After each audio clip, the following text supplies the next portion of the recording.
Alhamdulillah. Wassalatu wassalam. Ala Rasulillah wa ala alihi wa sahbihi ajma'in. Amma ba'd. A'udhu billahi minash shaitanir rajim. Bismillahir rahmanir rahim. Wal asr. Innal insana lafi khusr. Illa alladhina amanu wa amilu salihati. Wa tawasaw bil haqqi wa tawasaw bis sabr. Rabbi shrah li sadri wa yassir li amri. Wa hlul 'uqdatan min lisani yafqahu qawli. I welcome all the viewers of the Peace TV network, the Peace TV English, the Peace TV Urdu, the Peace TV Bangla, and the Peace TV Chinese, as well as my 4 social media platforms, which are the Facebook, the YouTube, the Instagram, and the Twitter. I welcome all the viewers with the Islamic greetings. Assalamu alaikum wa rahmatullahi wa barakatuh. May peace, mercy, and blessings of Allah subhanahu wa ta'ala, of Almighty God, be on all of you. I welcome all of you to this program of Ask Dr. Zakir, to the season 1, session 3.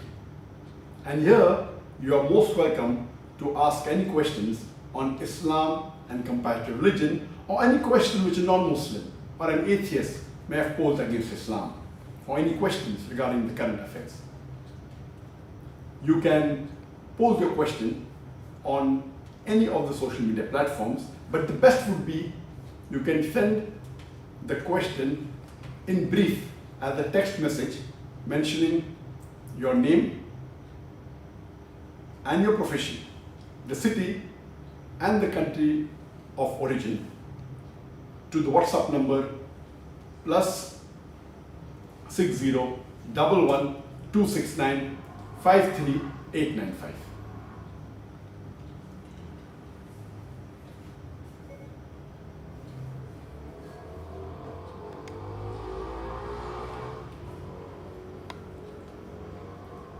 The first question that we have is from Pooja Pradeep. Quran says sperm is produced in between backbones. How is it possible? That means the Quran is corrupted. The sister asked a question that the Quran says that human beings are created from sperm, which is emitted from the backbones, and this is not possible, so the Quran is corrupted. What the sister is referring to is a verse in the Quran from Surah Tariq, chapter number 86, verse number 5, 6, and 7, where Allah subhanahu wa ta'ala says that let man think from what he's created. He's created from a drop which is emitted from a space between the backbone and the ribs. What the sister may not be aware, that she may not be aware of the medical knowledge, and if you refer to any book on embryology or human development, these scientific books will tell you that a human being in the embryonic stages, while the development takes place in the womb of the mother, when the human being is a fetus, originally the organs, the reproductive organs, ovary, in the male the testes, they originate from a space which is same as that of the kidney, between the backbone and the 11th and 12th rib. So this is the origin of the gonads, of the ovaries and the testes, which are the reproductive organs. And later on, these reproductive organs, they descend. In the female, it descends to the true pelvis, and in the male, via the inguinal canal, it goes into the scrotum. But even in the adult life, after the reproductive organs have descended to their position, yet they receive the blood supply from the same space where the kidney is present between the backbone and the 11th and 12th rib. And even the venous return goes back to the same space. Even the nerves come from the same space. So alhamdulillah, at a time when medical science wasn't advanced and the human being did not know that, 1400 years ago, the Quran mentions about the scientific fact which we came to know now, and yet Most of the human beings who don't know about medical science don't know. So it was the ignorance of Sister Pooja that because she is unaware of the medical science, she thinks that the Quran is corrupted. Alhamdulillah, the glorious Quran is the last and final word, message of Almighty God Allah subhanahu wa ta'ala, which was revealed to the last and final messenger, Prophet Muhammad, peace be upon him. It was revealed 1400 years ago. So imagine what science came to know yesterday, 40 years back, 50 years back, 100 years back. The Quran mentioned 1400 years ago.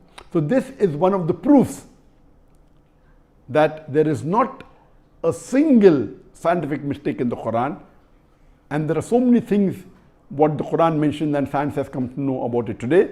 So this is one of the proofs and signs that Quran is from our Creator, Almighty God, Allah subhanahu wa ta'ala.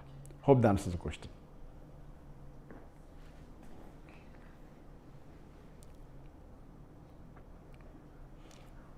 The next question is from Aliza Fatima. She's studying MBBS from Pakistan.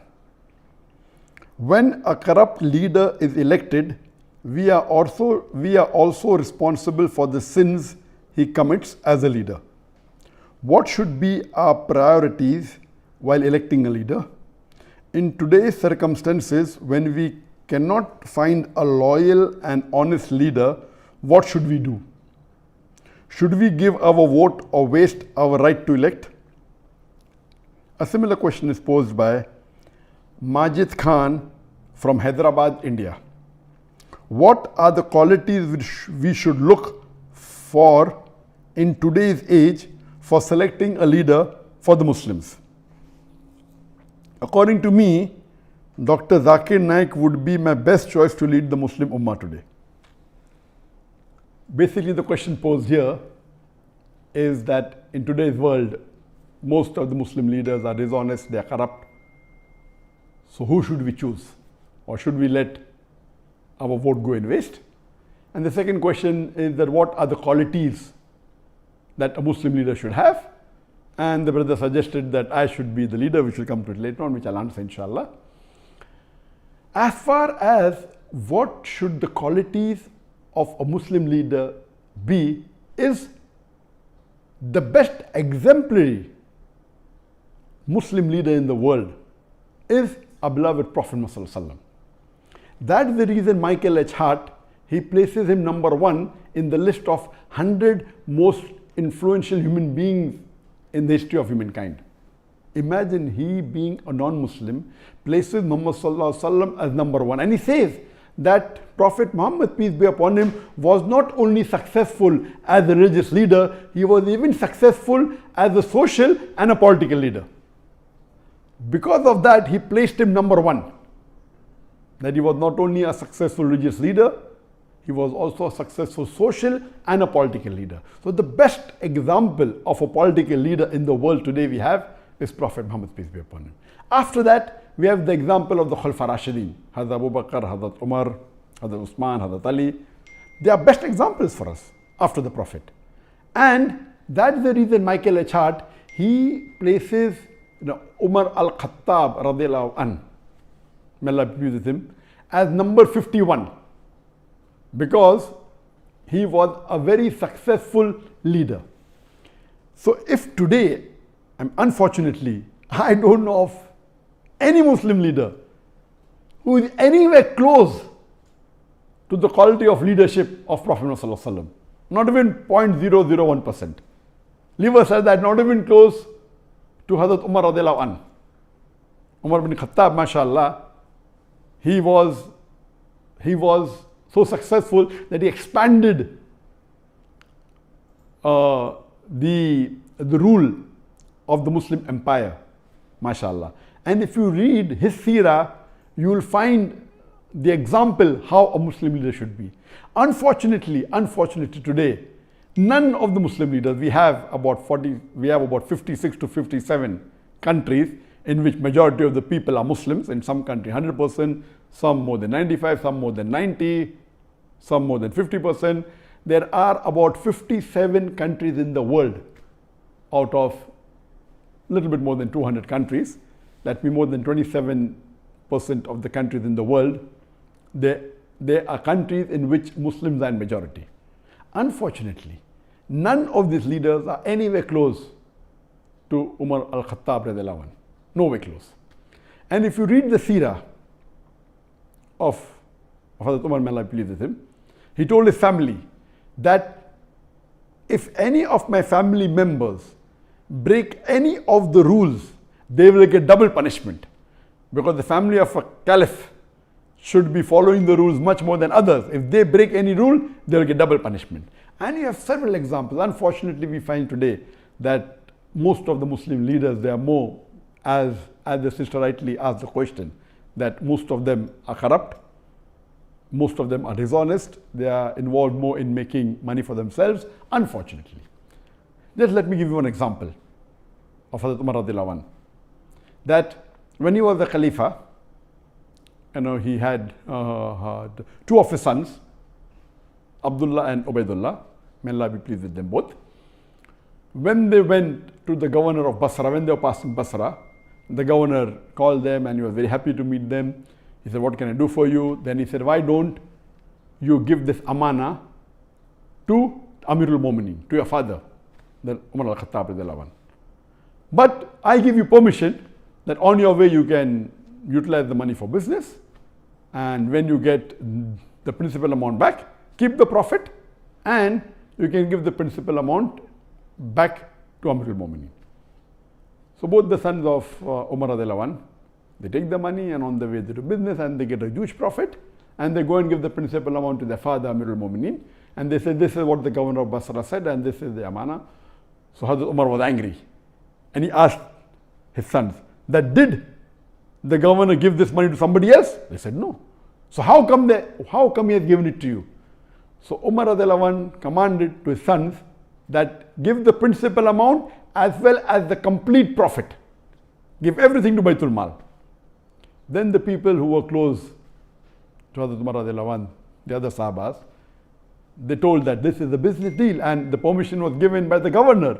So what is their fault? And if it's a business deal, we are allowed to do that. So finally, after a lot of discussion, when they said that, he should change his ruling, then Hazrat Umar radiallahu anhu said, okay, fine, give 50% of the profit to the Baitul Mal. So we see he was so strict and he made it a law that any of his governor, before they appointed, he checks their wealth. And once they relieve the post, he checks their wealth again. And he allows only a small percentage of increase. Anything more than that, he said, give it to Baitul Mal. Not that he accused them of corruption. No. He said that means even if you spend more time in the worldly affairs, you're not fit to be a governor. If you want to be a governor under my rule, you have to give your pure time to your duty. Even if you make money, honestly, that is not your purpose.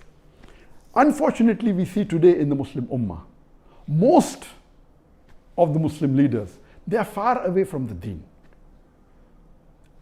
If you just take the basic concept of Salah, I believe more than 50% of the Muslim leaders, they may not be offering 5 times Salah in congregation. There may be a handful, just a small percentage who may be offering 5 times Salah, that also in the congregation. So unfortunately, the state of the Muslim Ummah today, we have gone far away from the Quran and Sunnah. That's the reason we have today, that the situation that the Ummah is in today, because we have gone far away from the Quran and the Sunnah, we have gone far away from the teachings of Allah subhanahu wa ta'ala and the teachings of beloved Prophet Muhammad sallallahu alaihi wasallam. And I do agree with the sister that today, unfortunately, the choice that we have is so limited, and unfortunately most of them would not fit the criteria of how a Muslim leader should be as per the Quran and Sunnah. So what should we do in this situation? What we have to do is that we have to select the best of the worst. And if we analyze, as I mentioned, that almost all the leaders, they don't have the qualities that a true Muslim leader should have, like Hazrat Umar radiallahu anhu, or even a small percentage, not even 2% of the quality of Hazrat Umar radiallahu anhu. So what we have to do, we have to select the best of the worst. And I do agree with the sister that almost all of the Muslim politicians, they are corrupt. whether it be financially, whether it be with Iman, they are almost all. There may be one or two or three exceptions to the rule. So what should we do in this situation? As I mentioned, we should select the best of the worst. Number one, according to me, is that select that Muslim leader who is becoming a leader on the Islamic card. That he's proud to be a Muslim and he says that I'm proud to be a Muslim and I will uphold the Islamic law. Whether he does or not is secondary. Because in today's world, the basic rule for a politician today, unfortunately, is that he has to maintain his chair by hook or by crook. It may go against his set of rules, it may go against his deen, it may go against his family. As long as he is sitting on the chair, he is happy. So he will do anything to maintain his chair.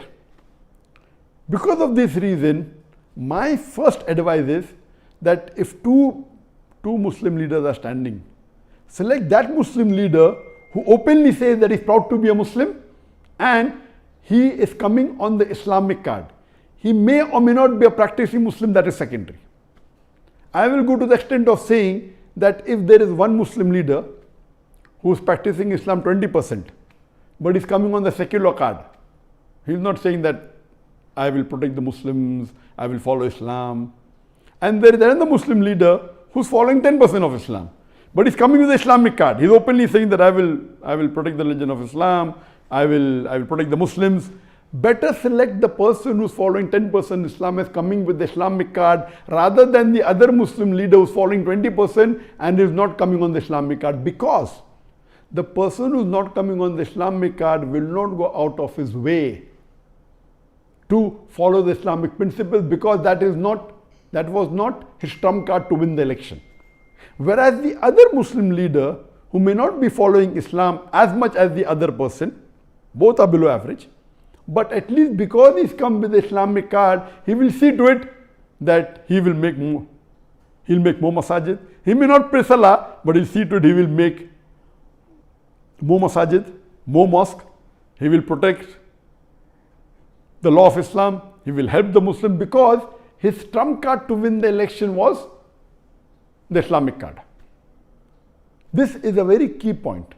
Unfortunately, and we know, as the sister rightly said, that majority, almost all are corrupt. So, but if you have a corrupt leader who's coming with the Islamic card, is better than a corrupt leader who's coming without the Islamic card. There are maybe 1, 2 or 3, if we search in the Muslim Ummah, who may be following majority of the faraiz in Islam. But they may not be having the acumen to be a good leader. We have on the other example some Muslim leader who I have praised in my speech. They may be bold, they may stand for justice, they may not be following Islam to the T. They may not be offering 5 times salah, may be offering maybe a few times in a week. But they may openly protect the Islamic cause, because that is their principle, but they are not doing it for the Islamic cause, they are doing because that is what they feel is right. They are more for the cause of humanity, but Islam is far above humanity.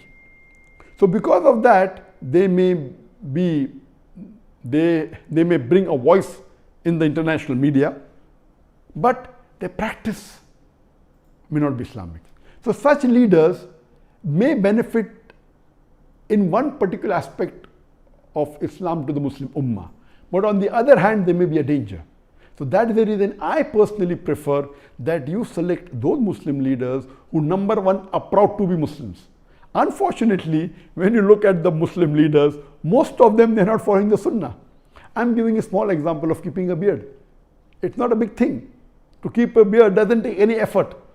But our beloved Prophet Muhammad said, it's mentioned in Sahih Bukhari, in volume number 7, hadith number 5892, that the Prophet said that do the opposite of what the mushriks do, what the unbelievers do. Grow your beard and trim your mustaches. According to all 4 schools of thought, all the 4 Aimmas, keeping a beard is fard. It's such a small effort. But yet, unfortunately, majority, more than 75% of the Muslim leaders who are men, they don't have a beard. Why? That means they're not proud to be Muslims. That doesn't mean if you keep a beard, you have fulfilled all the requirements. No, please don't get me wrong. In requirements, you have to follow the 70 major sins and see how good the person is. So what we have to realize, my basic point here is that select those Muslim leaders who are proud to be Muslims, even though they may be less in practice. A person who's proud to be a Muslim and a practicing Muslim is the best. Who's practicing and doing all the farais? I don't think so. If you search, you may find one or two, but on the face of it, they may not be good leaders, but they may be following the farais. So here, see to it that you elect those who are coming with the Islamic card and those who are proud to be Muslims and present themselves as Muslims, are not shy when they meet the non-Muslim leaders. They're not shy to present themselves as Muslims. Now coming to the second part of the question, that these criterias, the best is read the seerah of the Prophet and seerah of Hazrat Umar radiallahu anhu, Hazrat Abu Bakr, Hazrat Usman, Hazrat Ali, and you see the examples in their life, how honest. And none of these leaders, they wanted to become leaders. The hadith of the Prophet, anyone who wants to be an Amir, wants to be a leader, is not the right person. Here we find that most of the leaders want to be leaders. In the Islamic teachings, a person who himself wants to be a leader should not be made the leader. The other people who make him, and all the Khalifas, they were made by others. And you have these examples. As far as the question posed by the brother Majid, that he feels that Dr. Zakir Naik is the best choice, I'm sorry, I disagree with you totally. I don't have the qualities to be a leader at all.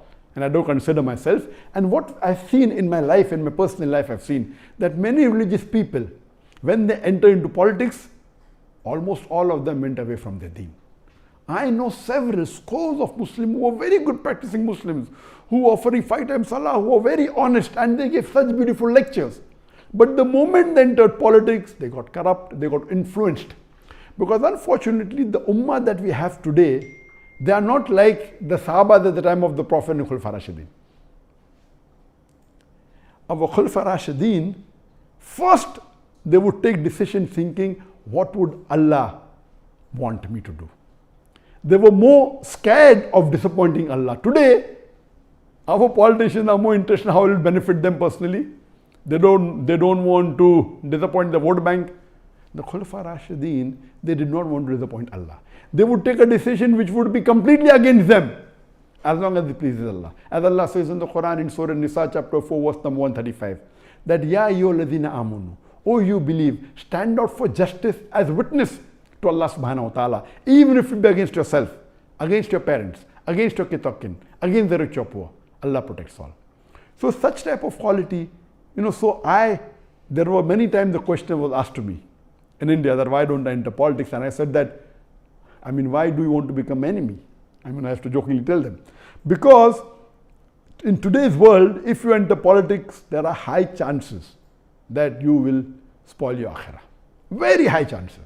Because the way the ummah and the society is made, that if you want to live and remain in that seat, you will have to compromise on your principles.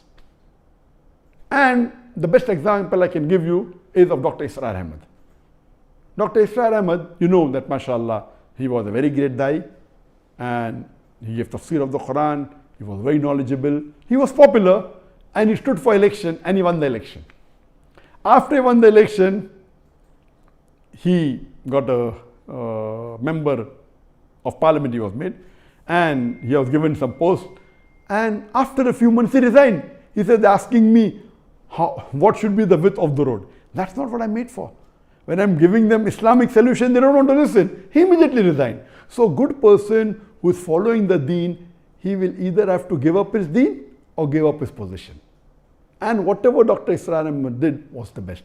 There may be few people like Dr. Israr Ahmad who may be Islamic and may have got into politics, but I don't know anyone who's a leader. May have come on a lower position, not as the head of state, and may be following the deen. But the way the society is made today, our ummah, you will either have to give up the post that you're in or give up the deen. So first of all, I'm not fit to be in that position. Neither do I want to spoil my akhirah. I'm very happy in being a Dai, and I'm very satisfied with Allah subhanahu wa ta'ala, whatever ni'mah He has given me.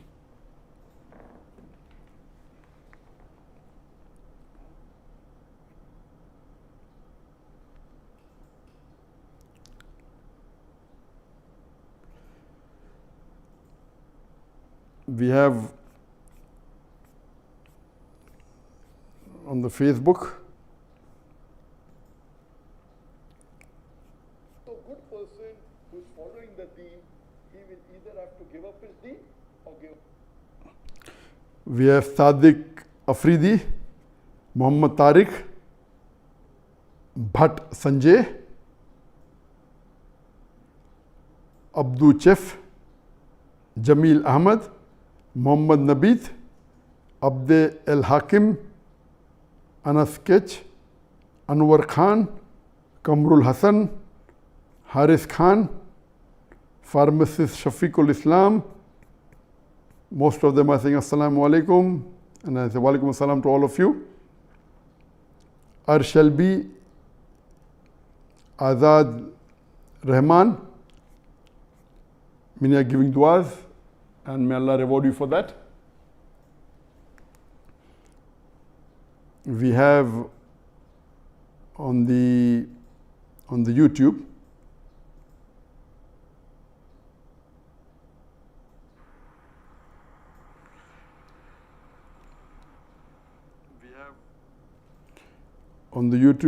we have Azaruddin Malik, we have Huzaif Zargar, Hamza Mateen, ADSH, Mr. Haza, Taslimul Hassan, Saad Atar, Abdul Samad, Shahbaz Ahmad, Araf Pidi, Azaruddin Malik, Isfaq Ahmad, Hamza Mateen, Huzaif Zargar, Aisha Khan, and Jazakallah for all the good wishes. May Allah subhanahu wa ta'ala accept it. And I pray to Allah subhanahu wa ta'ala that may He guide all of us to the straight path.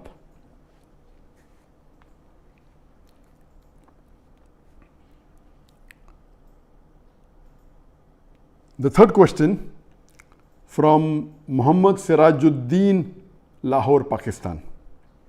Most of the Muslim countries in the world are facing problems. They are being put on sanctions, being boycotted, they are being blacklisted, blackmailed, threatened or attacked. Muslims in most parts of the world are being humiliated, they are being persecuted, oppressed and even lynched. According to you, what is the solution? I do agree with this brother Muhammad Sirajuddin from Pakistan, that unfortunately today we find in the Muslim Ummah, most of the Muslim countries, they are being blackmailed, they are being blacklisted, their sanctions have been put, they are being threatened, they are being attacked, for no fault of theirs. Muslims are being humiliated, there are riots, Muslims are being lynched. What is the solution?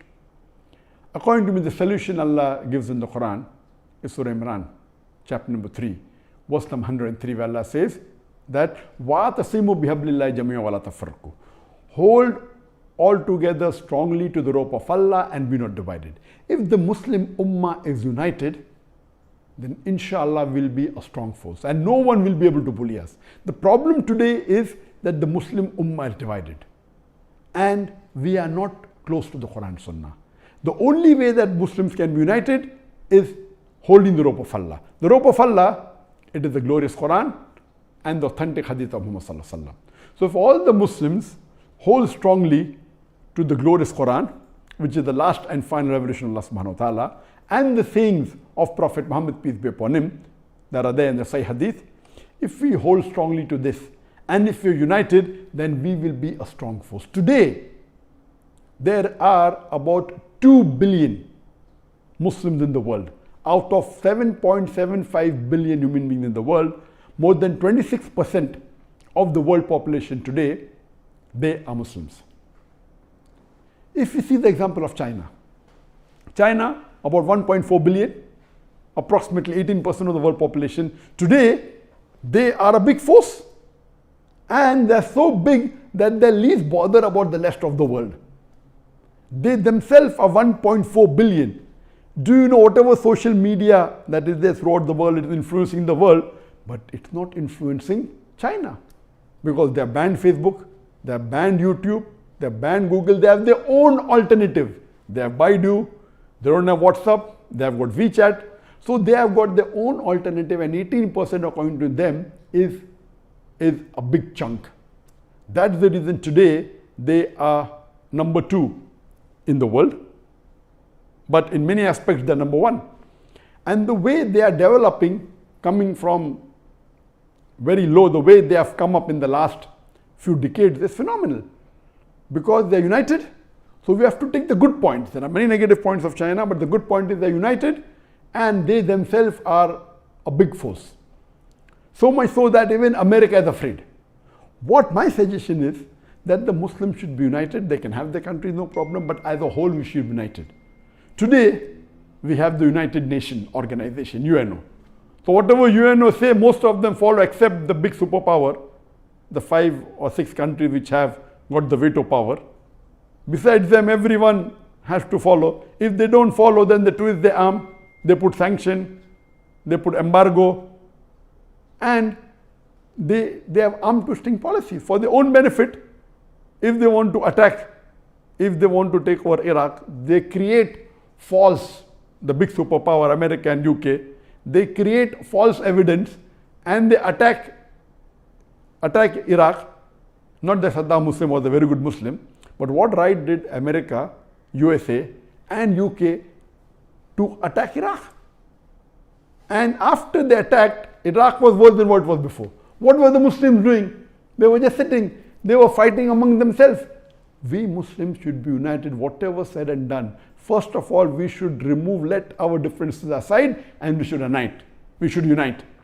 We may not agree with certain policy of the other Muslim country, but on the basis of Quran and Sunnah, we should unite and we should have our own united Muslim organization. Like they have UNO, we should have UMO. All the 57 Muslim countries should have united. Forget about what we have in the past. We have some organization, but they are not effective at all because they're controlled by 1 or 2. We should be united on the basis of Quran. If we are united on the basis of Quran, let Quran be a constitution. Practically, not theoretically. There are some Muslim countries, theoretically Quran is a constitution, but most of the things which Quran prohibited goes on in that country.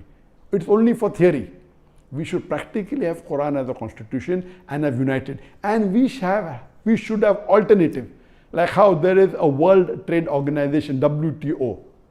We should have a World Trade Muslim Organization, WTMO. And I'll give you an example. We Muslims, we have the GCC, Gulf Cooperation countries. The 6 countries, Saudi Arabia, Kuwait, UAE, Qatar, Oman, Bahrain.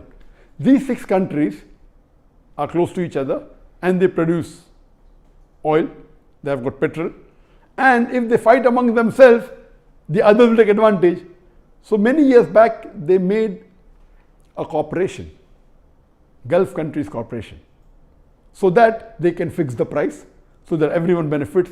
In this way, not only should we have for the petrol, we should have for palm oil. The 2 Muslim countries which produces maximum number of majority of the export palm oil is Indonesia and Malaysia. These 2 countries. So if all the Muslims come together, we'll have control over palm oil, we'll have control over natural gases, we'll have control over petrol.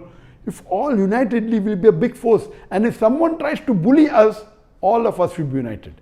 Unfortunately today, many of the Muslim countries are helping the enemies of Islam in attacking the other Muslim country because they want to have an upper edge against the Muslim country. It is totally haram to do this. You are being partner with other Muslim countries, one Muslim country is being partner with other non-Muslim country to overpower the other Muslim country. This is totally not allowed.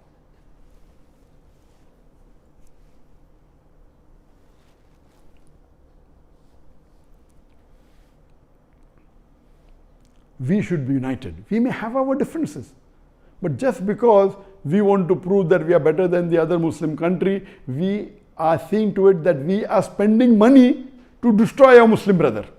Today we have some of the Muslim countries are spending billions of dollars to destroy the other Muslim country just because they want to be superior than the other Muslim country. This is against the principles of Islam. If all the Muslim countries unite, whether big or small, whether powerful or not, if all unite, if we have a united army, a Muslim army of all the countries put together, then no one will be able to blackmail us.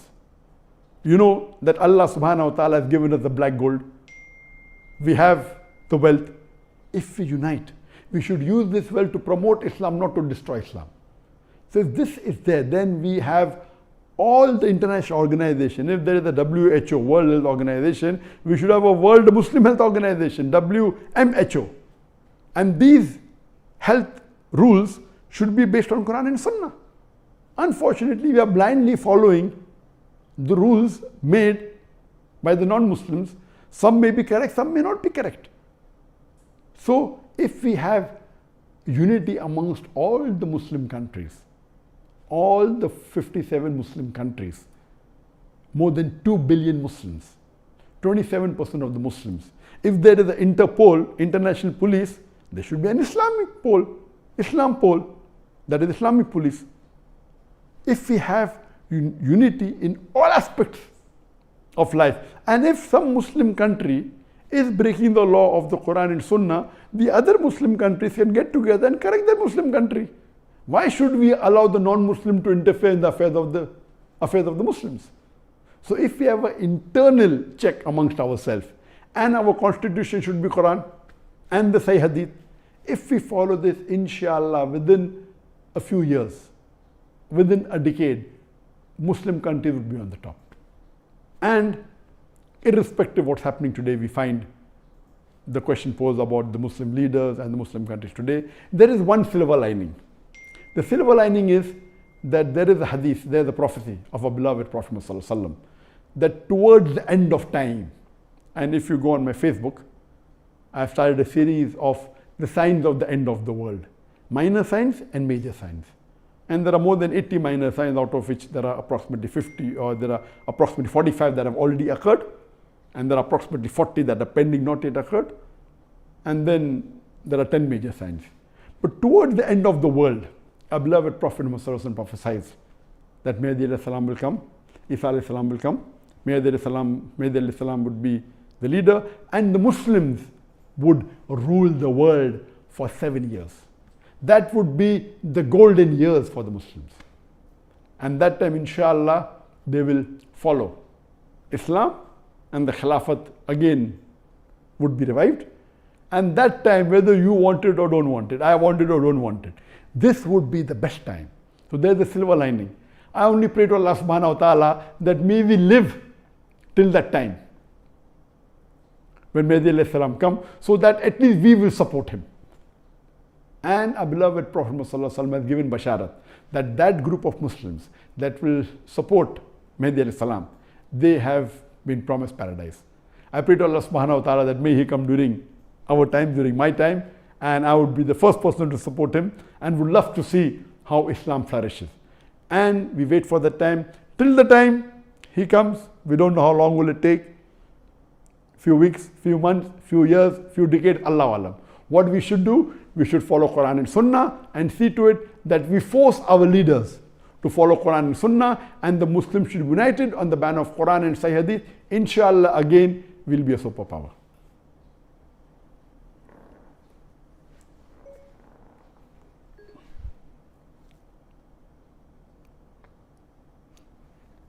Next question posed by Kinsa Saif from Lahore, Pakistan. I am an electrical engineer. I want to say that you are my favorite human being on this earth. I am a huge fan of yours. May Allah grant me the iman you possess. Ameen. And may Allah give you the reward for your hard work in His path. Ameen. May you live a very beautiful and long life. Ameen. Many E's are there. Ameen. We need you a lot. The Muslim Ummah needs you. I also want to spread Islam and become a da'i. Please pray for me. Inshallah, may Allah make you a da'i. I really wish I had a father like you. The values and Islamic teachings of Islam you have given to your children, I wish you were my father. Sir, I want to ask one question. Hope it won't be personal. I see you as a perfect human being, but everyone has flaws, right? Yes, you are right. I want to know, what are your bad habits you want to change, or what is that bad thing in you which you want to change, or trying your level best to overcome that thing? I am asking because I believe that there would be nothing you want to change, right? Question mark. Sir, I also want to ask, what is your favorite food and of which country? I think biryani must be your favorite, as you have mentioned biryani in your talks a lot. The sister is basically, she's a fan of mine, and she has praised me, and may Allah not hold me responsible for whatever she has said. May Allah forgive her for what she does not know about me, and may Allah make me better than what she thinks about me.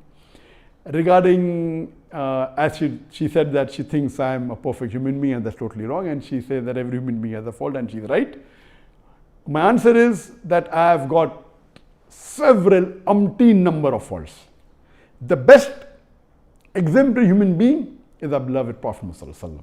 And Allah says in the Quran in Surah Qalam, chapter number 68, verse number 4, that verily in the Prophet will you find a beautiful pattern of conduct.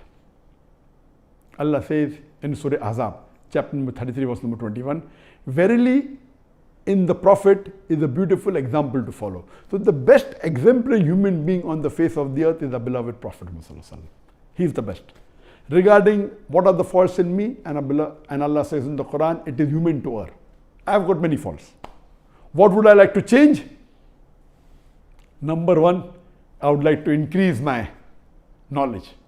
The knowledge I have is less than a drop in the ocean. I pray to Allah subhanahu wa ta'ala to give me more knowledge, and I pray Rabbi zidni ilma, that may Allah increase my knowledge, and I keep on praying, and I do a lot of du'as for many things.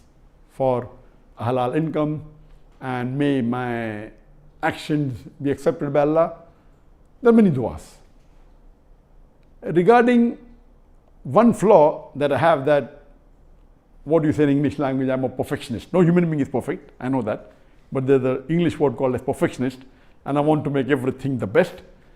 This trait of being a perfectionist is good and bad both. In most of the things it benefits me, but sometimes it becomes a burden. Everything that I want to do it to the best. And sometimes things which are not important also, I waste my time trying to make it better. I'll give you a simple example.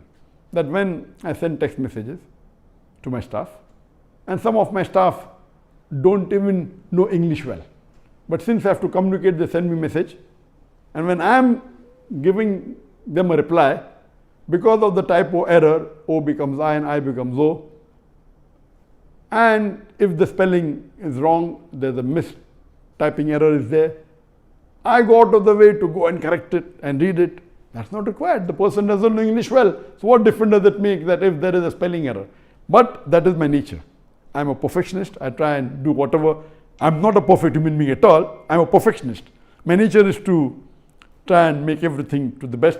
And that's very helpful in the field of dawah, in the field of Islam. I try and strive a lot to see to it that whatever I do, whether it be a little thing or a medium thing or a big thing, I do it to the best of my ability.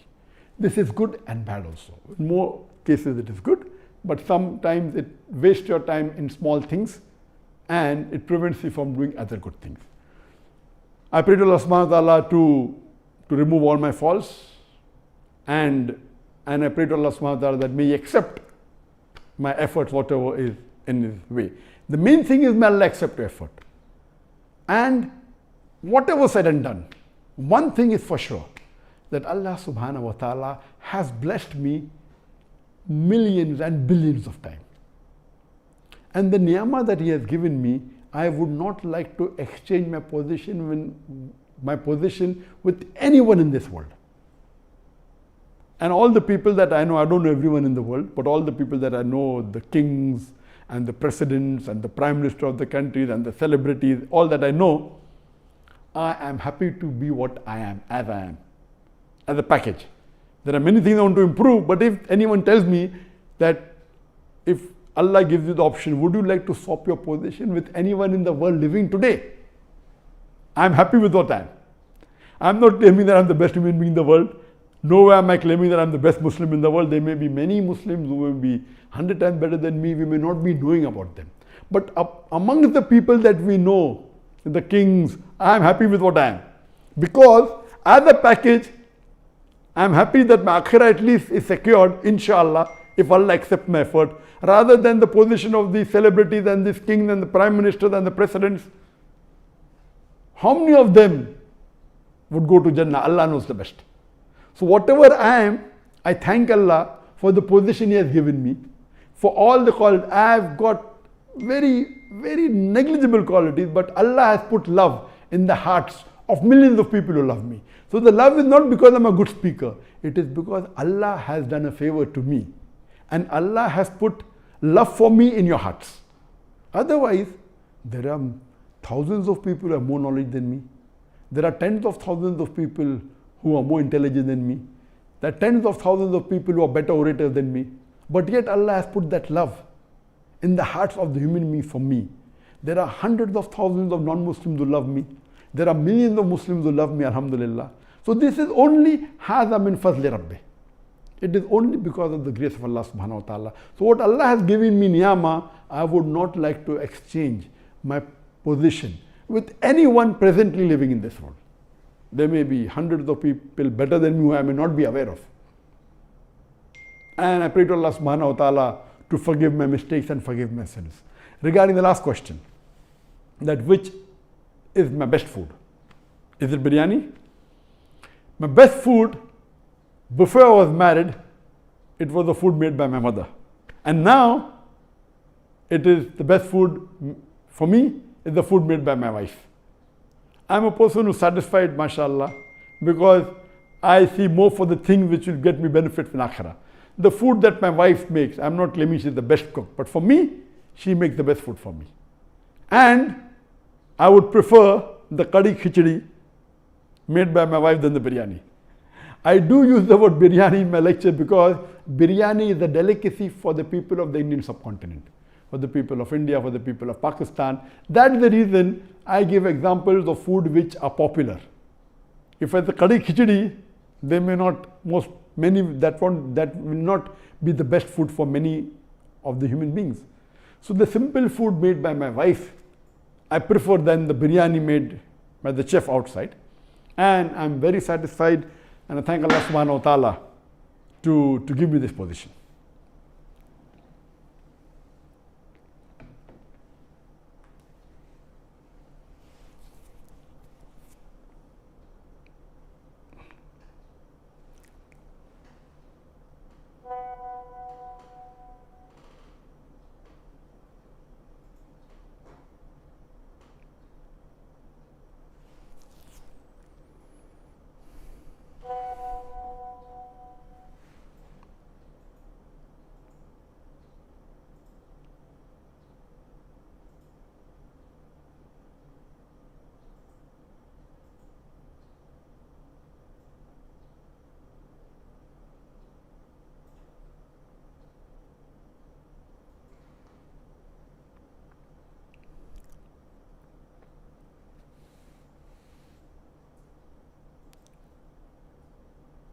Question posed by Kashfia Meherin. Assalamu alaikum, sir. This is from the Facebook, just received. What will we do in Eid al-Adha during this coronavirus pandemic situation? Is it compulsory to give Qurbani during this situation? As you know that Qurbani is a recommendation of the Prophet, that those who can afford should give, those who are poor they need not give, but those who can afford should give. Even one animal for the full family sufficient. If the person can afford and give one animal per person, one goat, that's also acceptable. But those who have the means to give should give. Why should coronavirus stop a person from doing Qurbani? I don't know. During coronavirus, yet we are having mutton, we are having beef, we are having chicken. So why should it? If you feel personally because of the situation in your area, you cannot slaughter, then very well you can give to an organization to slaughter on your behalf. But if you have the means to give qurbani, you should give qurbani. It is recommended, and coronavirus should not stop you from that.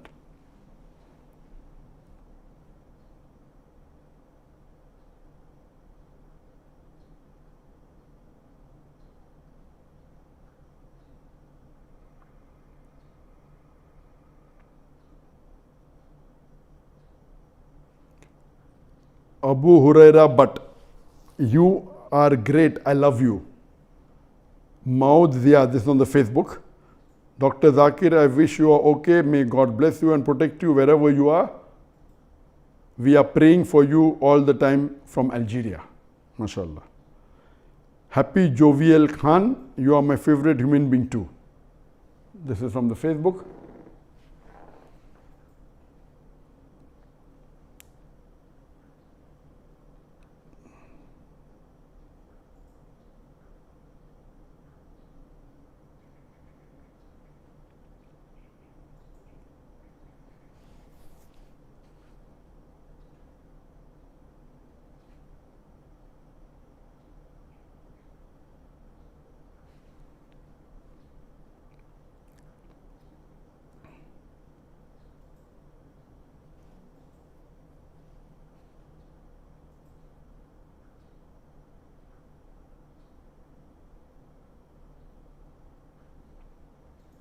This is a question from Ismail Ahmed Naqs from Somalia. My question is, how does a person go out buy a home in the West without interest riba?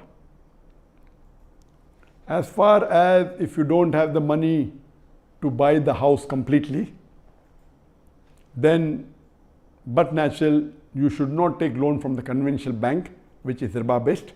That is haram.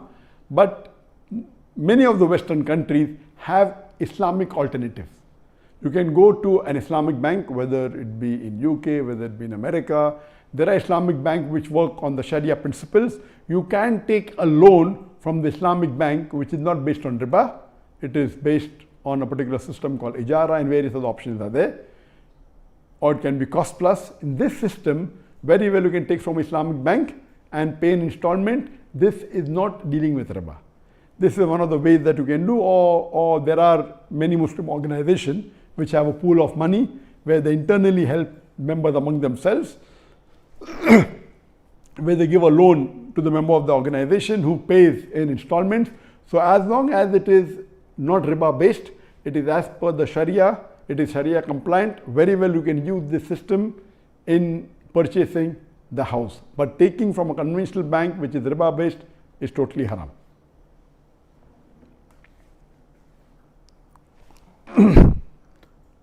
We have on the Facebook Mohsin Ghaffar, we have Aisha Arsalan, Siraj Tanveer, Malzad, Ashfaq Ahmad Zarri, all on the Facebook, Ahmad Eid, Kaniki Ken, Newthin Aye, Humaira Hijra, Mahmudul Hassan Manik, Ram Muhammad Naz, Muhammad Faizan Khan, Rahman Akhtar, Muhammad Faizan Khan, Imran Ismail, Asrar Wadood, love you sir, Assalamu alaikum, wa alaikum assalam wa rahmatullahi wa barakatuh.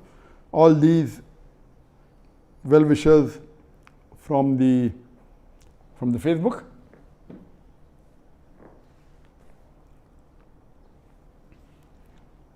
The next question is from Rit Banik. Sir, I became a big fan of yours since few months. I admire your knowledge. I was a non-Muslim, now I am a Muslim by belief, but not yet official reversion has taken place. Inshallah, that too will be done. As far as Rit Banik is concerned, if you believe that you're a Muslim and you believe that there is one Allah subhanahu wa ta'ala and you believe that Prophet Muhammad is a messenger, you are a Muslim. There is nothing like official reversion in Islam, like in which they have in other religions like baptism or tying the thread. No. In Islam, as long as you believe that there is no one worthy of worship and there is no God but Allah, and you believe that Prophet Muhammad is the messenger of Allah, you are a Muslim. You don't have to tell to the world, but the moment you become a Muslim, you have to follow the rules and regulation of Islam. You have to pray 5 times a day. So if you do not tell people, for you to pray, you may have to hide and pray. So my advice to you is that tell the people as soon as possible so that it will be easier for you to practice Islam. Since you believe in Islam, according to me, you're already a Muslim, but see to it that you fulfill your farais, be in the company of those who are practicing Muslims so that you learn more about the deen and you practice it. If you tell to the others, people may feel bad, may feel hurt, but it will be easier for you to practice your deen and easier for you to go to Jannah. And I pray to Allah subhanahu wa ta'ala that may He accept your efforts. All your past sins have been forgiven the moment you accept Islam, and I pray to Allah subhanahu wa ta'ala to put you in Jannah al-Firdaus. Ameen. The next question. Mannan Ahmad Sheikh from Kashmir, India. There is a very popular video game known as pubg, P-U-B-G, that is spreading all over the world. And it has nowadays become an addiction to all people, that everyone plays it continuously every day. Everyone plays it continuously every day. MashaAllah. Recently, the new updated version of this video game came out, in which a person has to glorify idols in the game to gain weapons and power. Is it haram or shirk to play this kind of game, or is it okay if any Muslim plays this kind of game in which we have to glorify idols? A similar question is posed by Abdullah from New Jersey, USA. Is it permissible to play video games? I would first answer the second question and then answer the first question. As far as video games are concerned, there is a revolution in the past few years and past few decades. I remember when I was a teenager, maybe about 35 years back, there were video game parlors where we had to pay some money and we could, for a few minutes, maybe drive a car. So those sort of video games which were there 35 years back, not that I was a fan of video games, but I did play a few times in my life. So those are games which is for entertainment, and I feel there is no problem at all. But in the passage of time, unfortunately,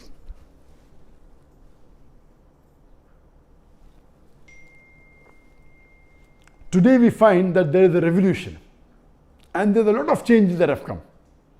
And when you read articles about the video games, unfortunately, most of these video games, they are haram. The reason is that many of these video games, they are mixed with elements which are prohibited in Islam. I'll give you a few examples. For example, there are video games in which there is a lot of killing. And the more number of people you kill, the more marks you get and you become a winner. Some of the killings are unnecessary, it's murder. And murder in Islam, killing any innocent human being, is the second major sin in Islam. There are some video games which glorify witchcraft, which is the third major sin in Islam. There are some video games which are attacking Islam. And the video game says that if you bomb Makkah, then you get 1,000 points. If you bomb Medina, then you get 500 points. If you bomb Jerusalem, then you get 200 points. So and there are some games which show that there is a non-Muslim country fighting with a Muslim country, and the Muslim country is normally the weaker country, and if you defeat the Muslim country, you win the game. So these sorts of games which are belittling Islam and are criticizing Islam and against the principle of Islam, all these are haram. There are many video games in which there is nudity. Today, if you have most of the car racing game, I'm told, I read articles, in between you will find ladies coming which are not properly dressed. They come in bikini, they come in scantily dressed clothes, bodies more seen, all this is haram. there is nudity, there is obscenity. Even in sports you find obscenity. Invariably not there just to make the game more popular. You have games in which there is gambling. You have games in which there is drinking of alcohol. So all these things are haram. Even though you may not be drinking yourself physically, but virtually, if it's involving a haram activity, that game is haram. It takes the children away from Islam. And unfortunately, there are many Muslim parents who willingly buy such games for the children. They don't scrutinize whether the game is right or wrong. They say, oh, bacha hai, kid hai, what's the problem? He's not drinking. What's the problem? He's not killing anyone. That's just in a game. These parents are actually taking the children away from Islam. They are ruining their life. If anyone will be responsible, it's not the child, it's the parents. And today, if they want to get rid of the child or they want to keep the child quiet, they give them the mobile phone. So that, the child is busy with the mobile phone and the parents can do what they want, they can do their work on the social media. And what's happening? They give mobile phone to a small child of 4 years, 5 years. Happy, my child can operate the mobile. You are ruining your child. What is so great in handling a mobile?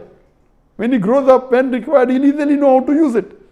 Why give a mobile phone to a child and let him play these video games, most of which are haram? So if you analyze today's video games, majority, they are involved. Most of them have got music. The music is haram in Islam. They have got such sound effects.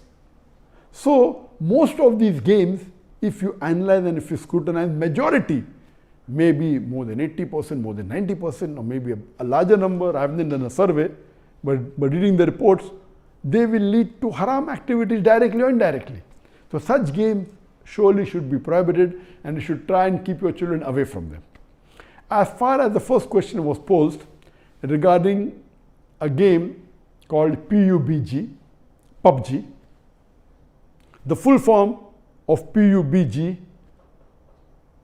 is Player Unknown Battleground. Many people who play the game may not be knowing the full form. Anyway, I don't play this game. I just did because of the news that for the last couple of weeks, a lot of news has been coming regarding this pubg. So I just went and checked up the background. This game is one of the most popular games in the world today. It was launched in March 2017, more than 3 years back, the trial version. And the full version was launched in December 2017, about 2.5 years back.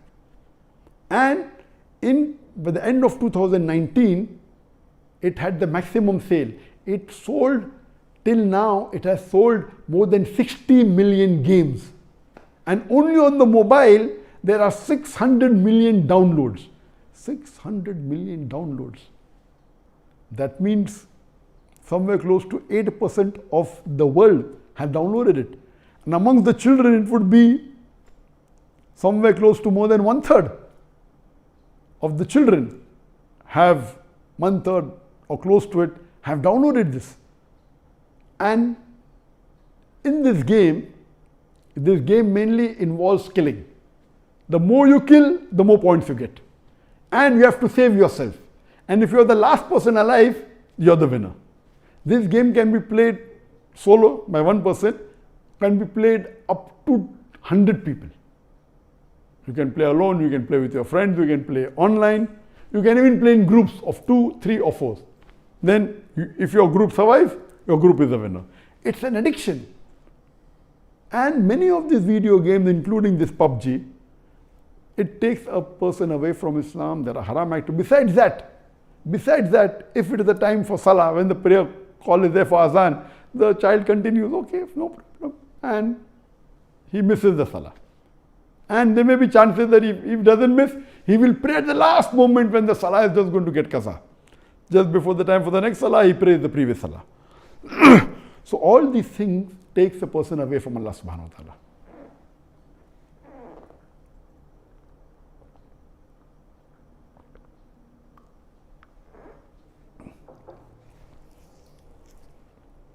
this addiction is not only causing problem to Muslim children, even to non-Muslim children. So much so that there are programs that have been created for de-addiction of PUBG.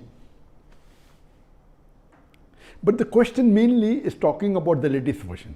The latest version of PUBG was launched on the 28th of April 2020, about 1.5 months ago.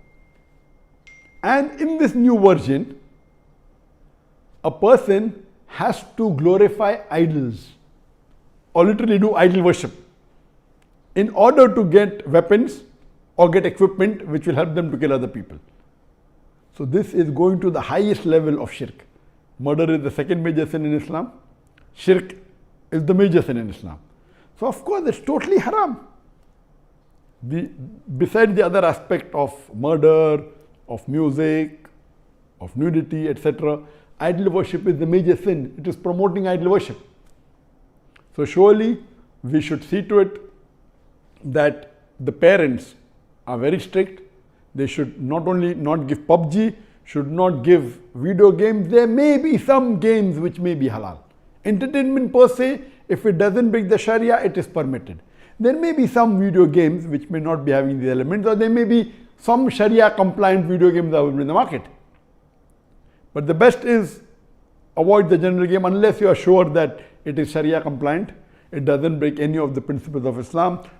I request the Muslim parents not to be lazy and not to give them these games so that they can do their work without being disturbed. You are ruining the life of your children as well as your life, because one of the ways for you to go to Jannah is a pious child praying for you. So this game PUBG surely is haram. Previously there are many fatwas that it's haram. Now after the new version where there is glorifying the idols, including idol worship, it's totally haram, and I request the Muslim parents and the Muslim children stay away from it and don't play this game.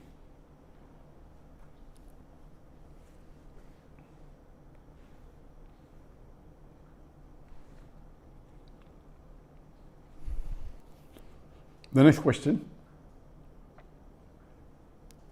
from Anonymous. I am a Hindu girl. I was in a relationship with a Muslim guy for 3 years. We were in a kind of live-in relationship. However, through him, I started liking Islam. Now he has dumped me without any reason. Will Allah be angry with him? What punishment will he get? I cry every day thinking of him. We both are from India but studying abroad. Regarding this Hindu sister, that she says that she was in love with a Muslim boy and they were living in a live-in relationship. That means living together without getting married and staying together, and you know what happens. But after some time he left her and he dumped her, but she got close to Islam because of him, and now she cries thinking about him. Her question is that will Allah punish her, and what punishment will he get? Number one, live-in relationship in Islam is haram. It's not permitted at all. A girl and a boy who are nam-haram living together is totally haram in Islam. Only after marriage can a husband and wife live together, or brother sister fine, but an unknown man and woman, unless they marry, they cannot live together. Living in relationship just to experience that's haram. So for that it is a major sin, because in living relationship there is illicit relationship, and it becomes the 11th major sin or the 10th major sin in Islam, adultery or fornication, and Allah will punish him for that. Then your question was that you cry and thinking about him. My suggestion to you, sister, is that I would look at it in a different way. In your question you said that because of that boy you came close to Islam. So according to me, if I was in your place and you started liking Islam, what I would have done? I would have actually thanked him, because he has brought you close to Islam. What he has done with you is wrong. I am not condoning him at all. If he left you, for what reason he left you, I don't know. But if he has promised you that he's going to be with you and he left you, it is haram. There may be various reasons, unless we don't know the reasons why he left you, I may not be able to tell, but live-in relationship itself is haram, he'll be punished for that. But the good point in this, the silver lining in this is that because of him you came close to Islam. It is like someone giving you $1 million and then robbing $1,000 from that $1 million, and you're crying. Why did he rob that $1,000? You should not be pessimistic, you should be optimist. You should be happy. He gave you $1 million. He robbed $1,000 is wrong. But he's given you $1 million. From that $1 million, $999,000 is yours. He only robbed $1,000. And Allah says in the Quran in Surah Baqarah chapter number 2 verse number 216 that you may hate a thing which may be good for you, and you may love a thing which is not good for you. Allah knows and you don't know. So in this situation, if that boy has got you closer to Allah subhanahu wa ta'ala, has got you closer to Islam, and you have learned tawheed about it, then it is worth it. If he has ditched you, he has done a mistake, Allah will punish him. What my suggestion to you, sister, is that if you have come close to Islam, accept Islam, study Islam. I'm sure you may be believing that there is no God but one God, Allah subhanahu wa ta'ala. You should not associate partners with that God. You should not do idol worship, and believe that Prophet Muhammad, peace be upon him, is the last and final messenger. If you believe that there is no God but Allah and Prophet Muhammad is the messenger of Allah, you become a Muslim. That is worth more than all the wealth in the world. $1 million is a small example. Because on the day of judgment, the unbelievers, when they'll be put in hellfire, they will not complain to Allah that you are unjust. They will say, we do not mind giving you the full world and the wealth in it to save us. But God will say, Allah will say, it's too late. So what you have got is a treasure, sister. Keep it with it, love it, encash it, see to it that you practice Islam. Surely you will find some good Muslim boy who will like you, who will marry you, and inshallah your life may be better. Maybe later on you'll thank Allah that okay, it was infatuation that I liked the previous boy, but the new person who you have married will turn out to be a better husband, will be loving you more. So look at it in the positive sense, and maybe you start doing dua to the boy that left you. So look at it with an optimistic view, sister, not a pessimist view. And inshallah, maybe you start praying for him that what he has done is brought you closer to Islam.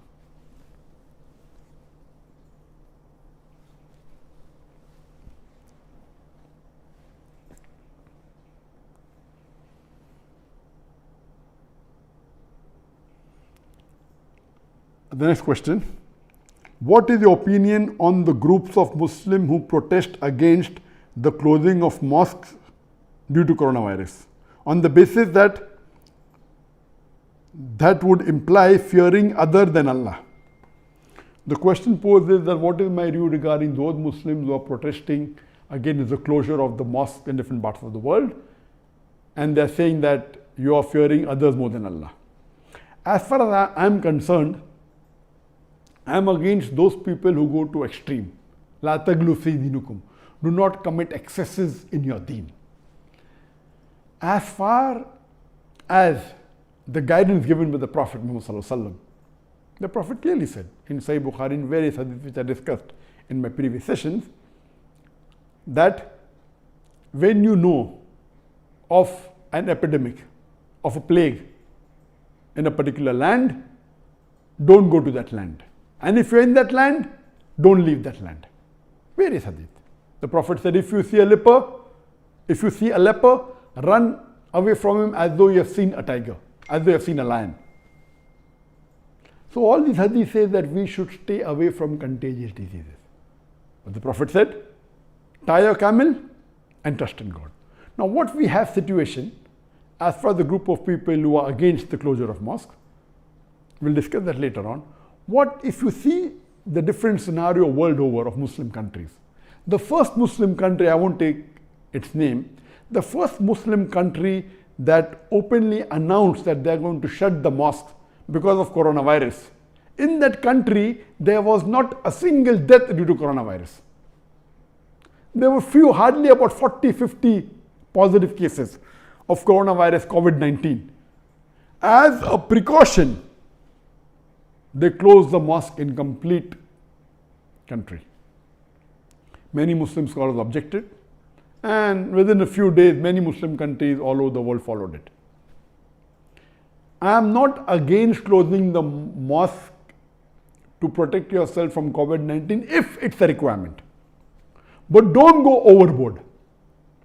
To give a statement that you should fear Allah and no one else is not correct, because the Prophet was the person who feared Allah much more than us. He said, run away from a leper as though you have seen a lion. He said, when you know of a plague, don't enter that city. If you're in that land, don't leave that land. These are precautions. We trust in God, but we have to tie a camel.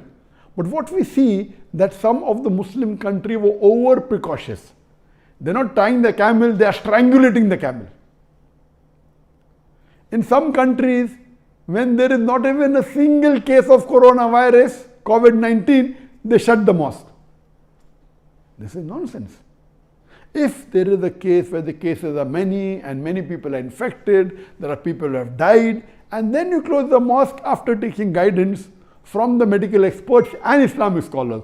Only hearing the medical experts who don't know about the deen, who don't know about the religion, that how important it is to pray in the mosque, you cannot take the advice. Quran says, Fas'alu al-zikri in kuntum la ta'lamun. That if you don't know, ask the person who is knowledgeable. Surah Nahl chapter 16 verse 43. And Surah Anbiya chapter 21 verse number 7. So there should be a striking balance. So if the infection has spread quite a lot, and you think that opening the mosque will really cause many more people to be infected, not just being over precautious. So there should be a striking balance between the two. So those people who are not bothered about prevention and telling that we should have faith in Allah, they are wrong. And those people who are over precautious and closing it beforehand, even they are wrong. So we should not commit excesses in your religion. Allah says in the Quran, La taglu fi dinukum. Do not commit excesses in your religion. Surah Nisa chapter 4 verse number 171. So my view is that even if you take precautions, as I mentioned in my earlier answer, take precautions. You can take a sajjada, you can take a musalla, a prayer mat, wear mask, hand sanitization can be done, do wudu at home, spend the least time in the mosque, go to the restroom in your house, don't shake hands, read the sunnah salah before the farad salah at home, after the farad salah sunnah at home. Take all these precautions and continue till you think it is possible. When you think it is really required to close, and then you close, I've got no objection. But don't be over precautious. And when the thing subsides, also open it as soon as possible. If you take precaution and proper guidance, having a proper session with the health authorities and the Islamic scholars in consultation, and then taking the decision, it's correct. But just taking a decision to please the world or to please the other people, or to say, no, I will continue praying, this is not Islamic. So don't commit excesses, follow the middle path.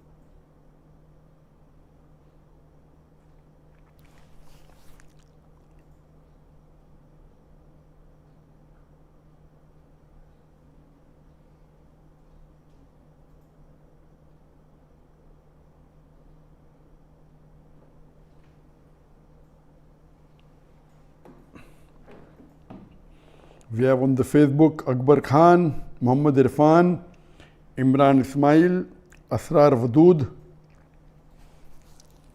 Fauzi Khatun, Arif Ahmed. Someone wants to know the WhatsApp number. The WhatsApp number, we can ask question in brief, as well as mentioning your name, profession and city and country of origin. is +60 11 269 53895.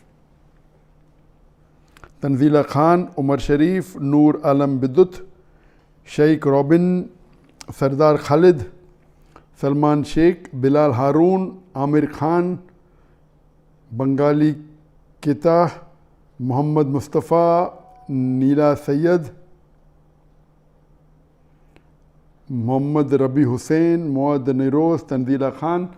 Assalamu alaikum, wa alaikum salam wa rahmatullahi wa barakatuh.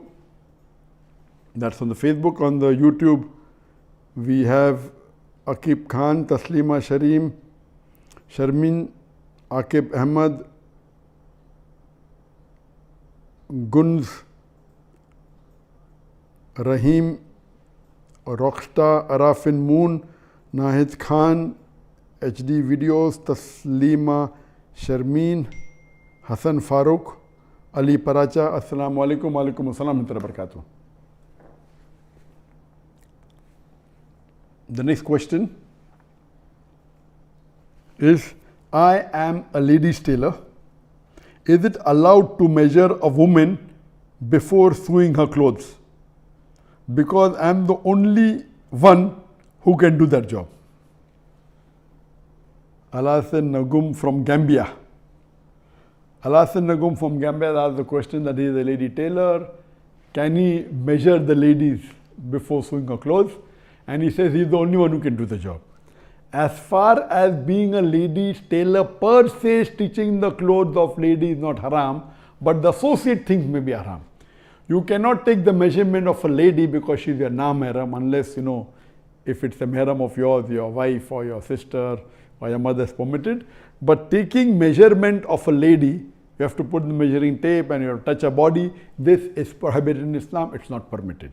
What my advice to you can be, you can have a lady assistant who does that, or the best is to have a mahram with you, like your daughter or your wife or your sister, who can take the measurement and dictate to you and you can write down. Stitching clothes per se is not haram, but if you measure a lady and you touch her, that is haram. If you think you are the best in doing this job, as you said, I'm the only one who can do the job and you may be a designer. So as long as you do not break any of the rules of the Sharia, you do it in the way that Sharia allows you. Like having a mahram lady with you who takes the measurement and then tells you, and then you stitch, and she takes the trial and she does basically the talking, and you don't involve in staring at a woman or touching her. So if you take precaution of this, then you can continue, or if you cannot take, my advice to you would be that you change the job.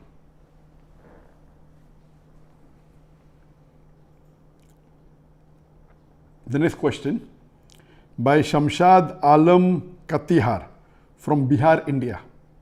Why Allah traps or chains the devil only in the month of Ramadan? Why doesn't He trap them in other months as well?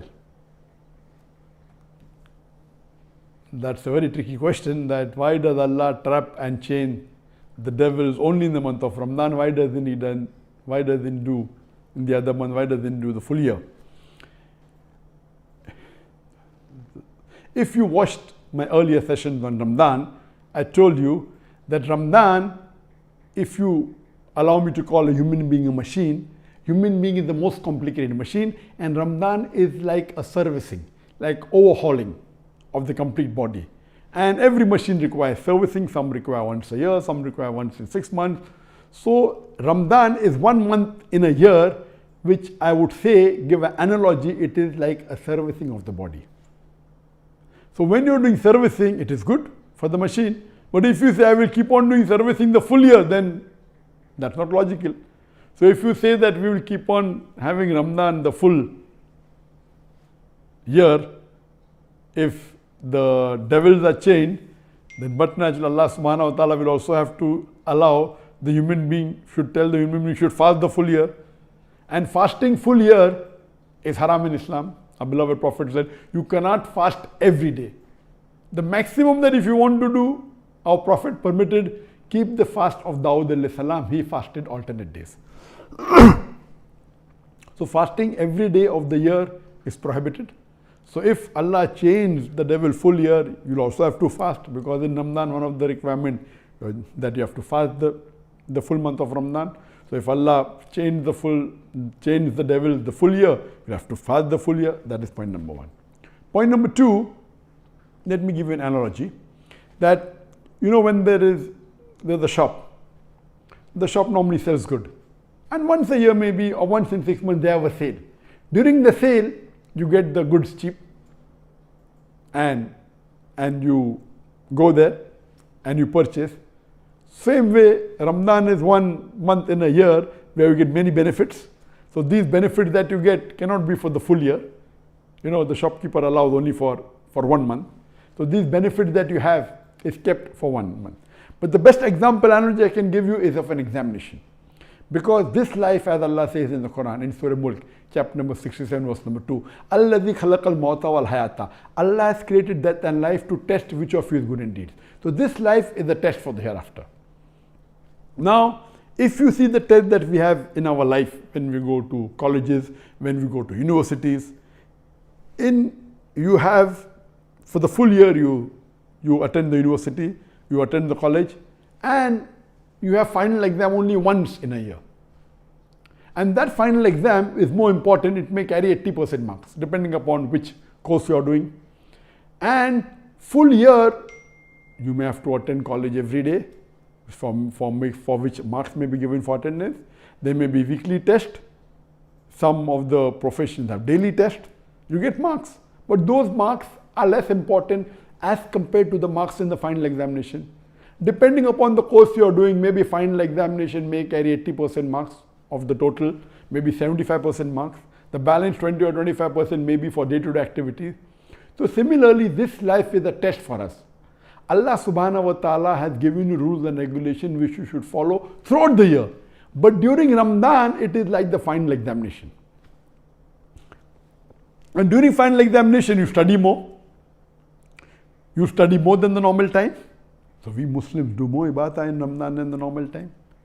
But you cannot say that like the examination be throughout the year. It will be a problem.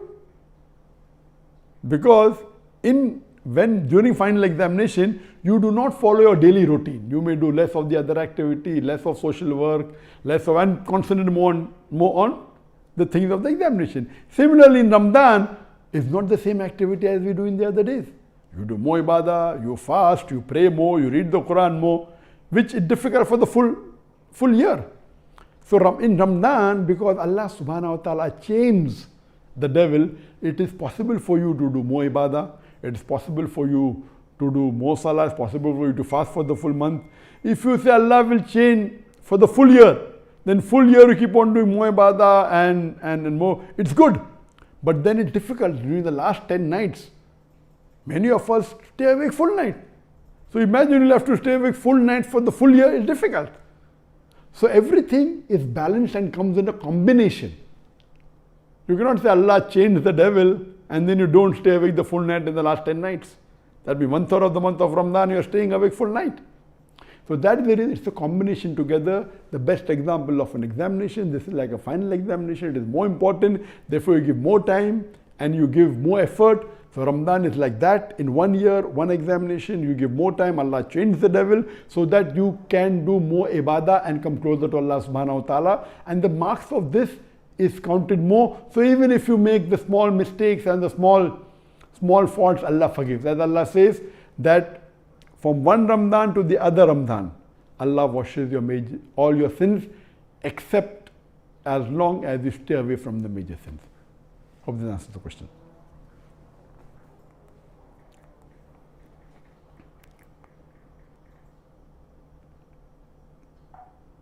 We have shortage of time, therefore we'll take just one more question. It is from Altaf Khan from Alwar, Rajasthan, India. Is it allowed to use pen or marker while reading the translation of the Quran? There is no harm in using the pen or the marker while reading the translation of the Quran, and I used to do it very often previously. And if you see my Quran that I read previously, every time I read the Quran, I used to have a different coding. I used to use the fluorescent marker. I used to use the highlighters. and I had my own code that if it's a verse dealing with Christianity, I have to highlight with pink. If it's dealing with the non-Muslims, the other non-Muslims is to be blue. With the Hindus, it's to be orange. Scientific, a different color. Dealing with Muslims, green color. So my Quran was technicolor, like a rainbow color. And I finished the Quran, then I read second time. So then I realized that all the verses are important. Then literally almost all the verses are highlighted. So the previous, if you see the copies of the Quran which I used to read previously 20 years back, all were. Now I take a fresh Quran and I mark when required, not always, because I've read the Quran so many times. So previously I used to take, so using a pen or a marker pen, there's no problem. Somebody say, oh, you're insulting the Quran. Not at all. You're reading the translation of the Quran and you want to highlight, you want to remember, there's no problem at all. Make use of it. As long as you utilize it more in your life, it will be better. We'll just take one more question because we have a couple of minutes more. The question posed by Dr. Abdus Shahid, Dhaka, Bangladesh. I am a physician doing MD in neurology here. I am trying to be the best in my field. Here we have a lot of Hindu teachers and colleagues. How can I preach Islam among them by using my medical knowledge? That's a very good question. To answer in brief, I would request you to read my book, Quran and Modern Science, Compatible or Incompatible. I have given a lecture on that. I've given several times. You go to the YouTube and you can hear my lecture, which is for about 1.5 hours, and followed by question answer session.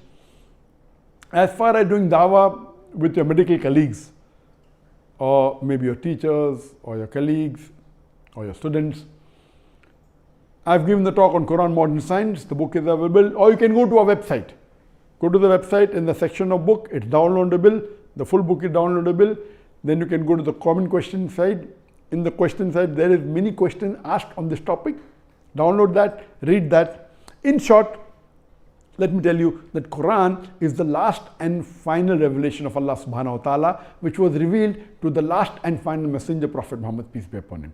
For every book to claim that it's the word of God, for any revelation to prove that it is a wahi from Allah subhanahu wa ta'ala, it should stand the test of time.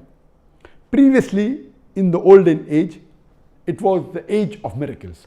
And the glorious Quran is the miracle of miracles. Then came the age of literature and poetry. And alhamdulillah, Muslim and non-Muslim Arabic scholars unanimously agree that Quran is the best Arabic literature available on the face of the earth.